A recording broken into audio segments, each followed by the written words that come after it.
आज हम जिस हस्ती के बारे में बात करने वाले हैं, आप पाकिस्तान से ताल्लुक़ रखते हैं या नहीं रखते हैं, लेकिन आपने इस शख्स के बारे में ज़रूर सुना होगा। इनके कारनामे ही इतने बड़े थे कि लोगों को यकीन आ गया कि इस तल्ख़ दुनिया या इस खौफनाक दुनिया या इस जालिम दुनिया में भी ऐसे इंसान पाए जाते हैं जो कि बगैर किसी वजह, किसी कंडीशन के दूसरों की मदद करते हैं या इंसानियत की मदद करते हैं। आज हम बात करने वाले हैं अब्दुल सत्तार ईदी की। तो अस्सलाम वालेकुम, मैं रानिया जावेद वेलकम करती हूँ आपको अपनी एपिसोड में, जहाँ पे आज हम बात करने वाले हैं अब्दुल सत्तार ईदी की, जिसके बारे में जितनी तारीफ़ की जाए या जितना भी उनको सराहा जाए वो कम ही होगा, क्योंकि उन्होंने जितनी इंसानियत की खिदमत की, शायद ही कोई ऐसा शख्स दोबारा पैदा होगा जो बग़ैर किसी वजह और किसी कंडीशन के इंसानियत की मदद करेगा और बदले में कुछ भी नहीं चाहेगा। तो हम बात करते हैं कि अब्दुल सत्तार ईदी ने जहाँ इंसानियत के लिए बहुत खदमात सर अंजाम दी, ना सिर्फ पाकिस्तान में बल्कि पाकिस्तान से बाहर भी, जिसको जब भी मदद की ज़रूरत थी अब्दुल सत्तार ईदी सबसे पहले वहाँ मौजूद हुआ करते थे। हर उस अंडर प्रिविलेज इंसान की मदद की जिसको यही लगता था कि इस मुल्क में शायद उसका कोई नहीं है, लेकिन अब्दुल सत्तार ईदी ने ये बात गलत प्रूव कर दी और ये बता दिया कि ज़रूरी नहीं है कि पैसा, कीमती चीज़ें, गाड़ी, बंगला, शोहरत ही सब कुछ हो, बल्कि कभी कभी किसी की ऐसे भी मदद कर देनी चाहिए कि आप का दिल मुतमईन हो, बेशक आपको उसके बदले में कुछ पैसा या कीमती चीज़ ना मिले। तो सब अब्दुल सत्तार ईदी 1928 में गुजरात के एक छोटे से गांव में पैदा हुए, जब बरसगीर का ही तस्वुर था और पाकिस्तान और हिंदुस्तान का तो कभी किसी ने सोचा भी नहीं था। ये एक ताजिर घराने में पैदा हुए थे और इनका घर एक रिलीजियस हाउस होल्ड माना जाता था। अपनी वालदा से बहुत लगाव था, लेकिन कुदरत को कुछ और ही मंजूर था। इनकी वालदा ज़हनी अमराज की वजह से इस दुनिया फ़ानी से कूच कर गई, जिसके बाद इस हादसे ने अब्दुल सत्तार ईदी के दिल पे बहुत ही गहरे घाव छोड़े थे, जिसके बाद से उन्होंने ये फैसला किया कि मेरे पास इतने पैसे नहीं थे कि मैं अपनी माँ की मदद कर सकता, लेकिन ऐसी तो बहुत सारे लोग होंगे जिनके पास पैसे नहीं होंगे कि उनकी मदद की जा सके।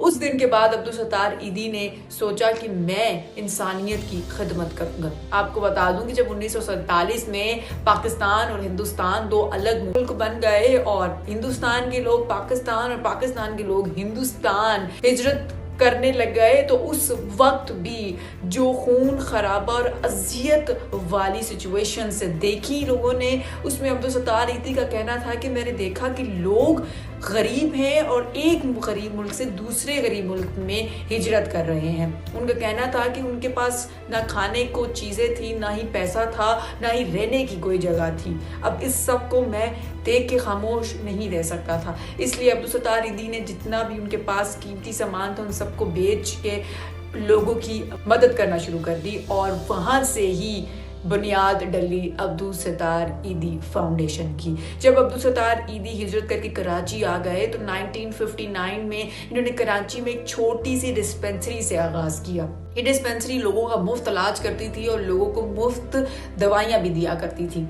कराची में जहाँ गुर्बत उस ज़माने पे पीक पे थी, वहीं अब्दुल सत्तार ईदी ने ये सोचा कि क्यों ना कि मैं एक छोटी सी कंट्रीब्यूशन कर दूँ। उन्हें क्या मालूम था कि उनकी छोटी सी कंट्रीब्यूशन कितना बड़ा नाम ले जाएगी या कितना बड़े बड़े मसाइल इस मुल्क में हल कर देगी। नाज़रीन, हम बदकिस्मती से कैसे मुल्क में रहते हैं जहाँ पर हम देखते हैं कि इंसानी जान की इतनी ज़्यादा कीमत नहीं है। पाकिस्तानी होके ये बात एक्सेप्ट करना इंतहाई मुश्किल है, लेकिन हकीकत ऐसी ही है। अब्दुल सत्तार ईदी ने वो छोटी सी डिस्पेंसरी अब्दुल सत्तार ईदी की बढ़ती एक इतना बड़ा फाउंडेशन बन गया कि वो ना सिर्फ फाउंडेशन बल्कि ऑर्फनेज, हॉस्पिटल, पाकिस्तान की सबसे बड़ी एम्बुलेंस लाइन और इसके अलावा मेडिकल, एनिमल्स के लिए मेडिकल सेंटर और औरतों और छोटी बच्चियों के लिए भी रहने की जगह अब्दुल सत्तार ईदी फाउंडेशन ने फराहम करना शुरू कर दी। ना सिर्फ ये बल्कि यहाँ पे लाखों की तादाद में लोग भी काम करते हैं अब्दुल सत्तार ईदी की फाउंडेशन में, और इस तरह बहुत सारे लोगों को रोजगार भी फराहम हो जाता है। अब्दुल सत्तार ईदी एक बार नहीं बल्कि कई बार नोबेल प्राइज के लिए नॉमिनेट हुए। गांधी पीस प्राइज और यूनेस्को का इंटरनेशनल लिटरेसी प्राइज भी इन्होंने अपने नाम किया।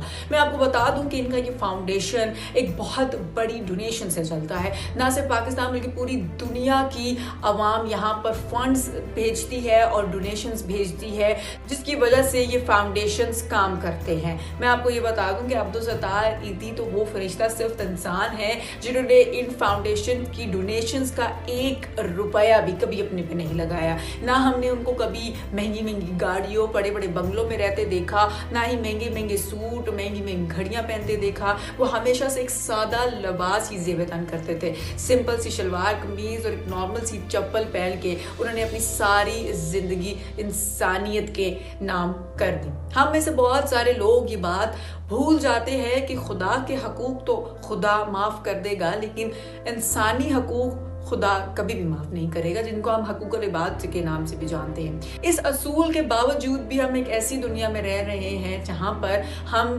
साथ बैठे हुए शख्स पे क्या गुजर रही हैं हम पूछना भी गवारा नहीं कर सकते हैं।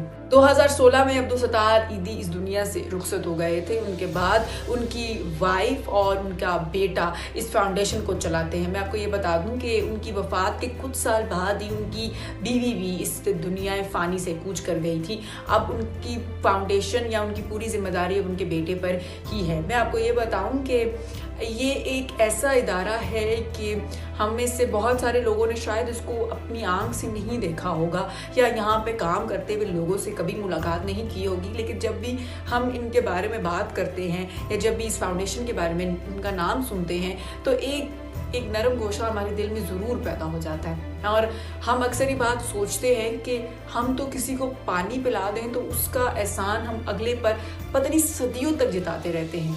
ये एक ऐसा इंसान था जिसने इंसानियत की इतनी खिदमत की, लेकिन शायद ही अपने मुंह से चू भी की होगी या किसी पे ये एहसान भी जताया होगा।